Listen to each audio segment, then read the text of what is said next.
எதுவும் புரியவில்லை. வைத்த பாசம் உண்மை என்று நான் என்னை வருத்துவது ஏனென்று எனக்கே தெரியவில்லை. என் மனப்பாரம் குறைக்கத்தான் ஒரு உறவு வந்ததுன்னு நினைச்சேன். அது இன்னும் இன்னும் என்னை காயமாக்கி விட்டு போனது. நான் என்னை வருத்தேன். ஆசையும் தேவையும் 1000 இருக்கு எல்லோருக்கும். அதுக்காக அடிக்கடி ஆட்களை மாற்ற முடியுமா? கோபமும் வெறுப்பும் உறவில் வருவது சகஜம். அதற்காக வார்த்தையில் வன்மத்தை கொட்டுவது நியாயமா?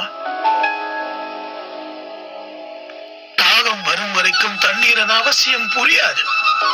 காமம் தீர்ந்து விட்டால் காதலின் ரகசியம் தெரியாது.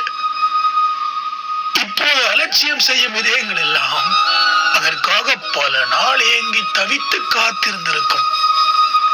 ஆனால் இலக்குகளை அடைந்த பிறகு எல்லாம் சலித்துவிடும். போலிகளின் அகராதியில் உண்மைக்கும் நேர்மைக்கும் பரவிலக்கணம் கிடையாது. சந்தர்ப்பவாதிகளின் உறவில் எந்த புனிதமும் இருக்காது. பொறுமையின் எல்லையை தாண்டிய பிறகும் நீ அமைதியாக இருந்தால் நீ நிரந்தர அடிமையாகி விடுவாய். நீ கேள்வி கேட்கும் போது பதில் சொல்றவன் அமைதியாகி போனா நீ இன்னும் அவதானமாக இரு. மனசு சொல்றத உடம்பு கேட்டா அந்த நினைவுகளே அபூர்வமானது.